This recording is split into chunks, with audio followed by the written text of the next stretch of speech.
going on, everyone? Well, the transmission's been acting up a little bit on the Rust Belt Ramble 2022 car, and I'm going to try to figure out what's going on. Gear oil hasn't been changed since I've gotten it. Could be low. It was a used engine transmission combo we put in the car since it was stripped apart and had a knocking motor when we got it. I'm going to climb underneath here. We're going to drain the oil, see how much we get out. I think it's 2.5 quarts of oil in the system. Got a little pumper deal we can fill the system back up with and get it checked out. Also, I'm going to try to adjust the clutch actuator and show you guys what I'm doing here. Oh, cool, I'm recording. So, these smart cars have a drain plug on them. Oh, there's Luke. Forgot he was coming. But they have a drain plug on the bottom. That didn't sound good. But 8mm wrench takes the drain plug out. It's also got a fill plug. I'm gonna make sure. We got a drain plug there. It's an 8mm, and they got a fill plug on this side here, also 8mm. So I'm gonna get them both loose. Make sure they both come loose before I drain the oil completely out of the car and screw myself over. And that's not coming loose. This is good. So put the phone down a second and see if I can get both hands on here. Well, we got the drain broke free. Let's try to get the fill plug broke free now. Actually, you guys don't need to see that. It's not too interesting, but okay. Well, that's a good sign. So let's see how nasty this garbage is in here, or if there's even anything in it. I didn't ever check it.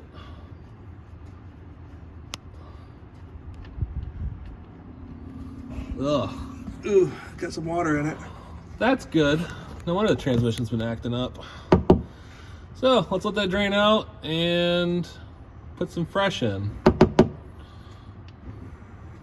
No. All right, well, Luke stopped by and then I pushed the wrong button, went into slow motion and screwed that all up. But we got it drained. I was able to get the plug out for the fill. You can see that there. I got a little fluid pump thing. Might not even need it because now I just noticed I got all this room on this side with the car being lifted. I'll top this off with gear oil and adjust the shift actuator down here. I'll show you guys in a minute how to do that. That should be fun. I should mention though that the oil came out at first, if I didn't get it on the video, it was pretty full of water, and that's not good because I put about 400 miles on this thing, maybe 500, at least 2 tanks of fuel since I got the engine swapped in here. So hopefully I didn't do any major damage to it. Until I live on dirt roads. I do gotta check the oil too to see if we're burning anything. I know we're not leaking, so that's a good sign. But burning oil is definitely not a good idea. Well, good news, lifting a car has actually worked in my favor.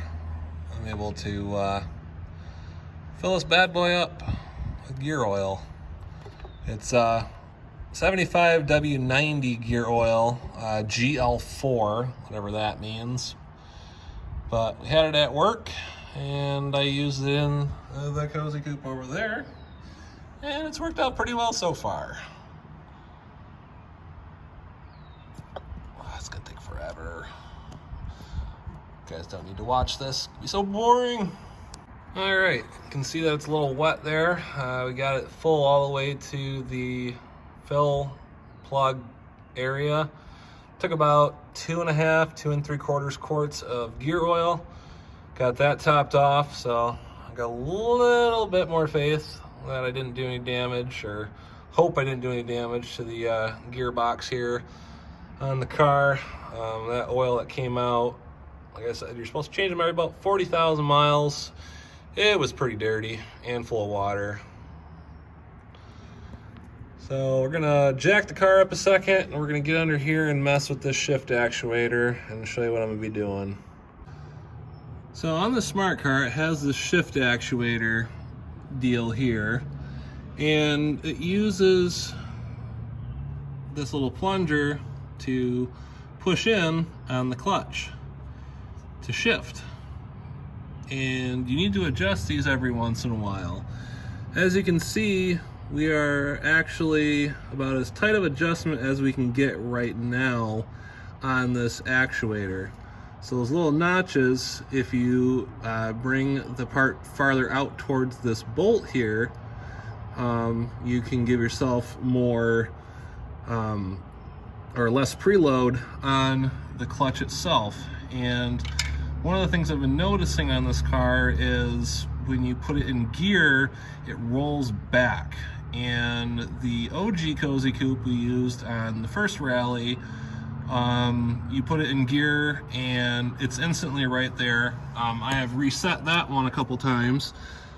So what I'm going to do is I'm going to attempt to loosen these two bolts here, that one there and that one there, on this actuator, slide it out, and what you do is you loosen them up. I'll get my hand in here, and you pull it out and push it back in till it contacts the little pressure plate there for the clutch, and you push it in just 2 notches that you saw here on this deal. So I'm going to loosen it, slide it out, push it back, and push it in 2 notches and tighten it down. And we'll take it for a test drive here tonight, see what the clutch actuator's doing. If it's still messing up, we will redo this whole process again by pulling it out, pushing it back in, and finding our happy spot to set it up. I am not a smart car technician at all, so this is just stuff I've learned online and, you know, messing with Cozy Coupe number 1. Okay, there was actually a 3rd bolt up here, actually, that holds this in as well. So I did, I loosened them all up, and actually when I loosened that up, this thing shot back out, so it had a lot of preload on it, which is not a good thing from what I've read. And from my experience, like I said, on the OG Cozy Coupe, you don't want to have a lot of preload on it. So I slid it back in till it touched, and then I pushed it in 2 notches, and we've tightened it down. So we're going to take it for a test drive here tonight and see what happens. All right, let's test this thing out and see if our adjustments helped.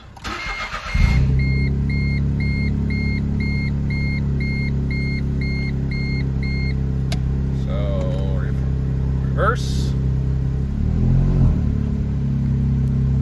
It's a little better.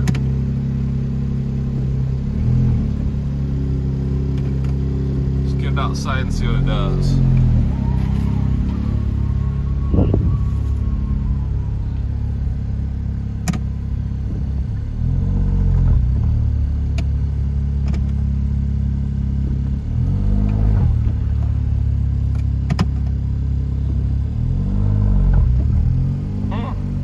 Seems a little better. We'll try that for the night and see what happens.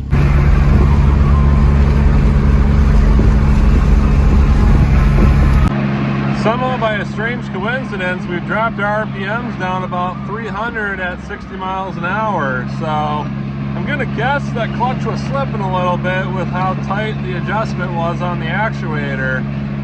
So this could be a good thing. We are currently on our way to pick up another Cozy Coupe. Not a car like this, but another little Tykes car. And a surprise to go with it. So stay tuned here. We should be up there in a few minutes. Like, I don't even know if it's made by the same. So it's not really a Cozy Coupe, it's a cruising coupe, but hey, it's free. It's pretty sweet. It's green, which is our color. And look, we got a sweet freaking gas pump now. I think the gas pump's gonna come with us on the rally. I'll just put it in the back of the car and be all set. Now I just gotta to shove it in 2. Uh-oh. Let's see if we can do this.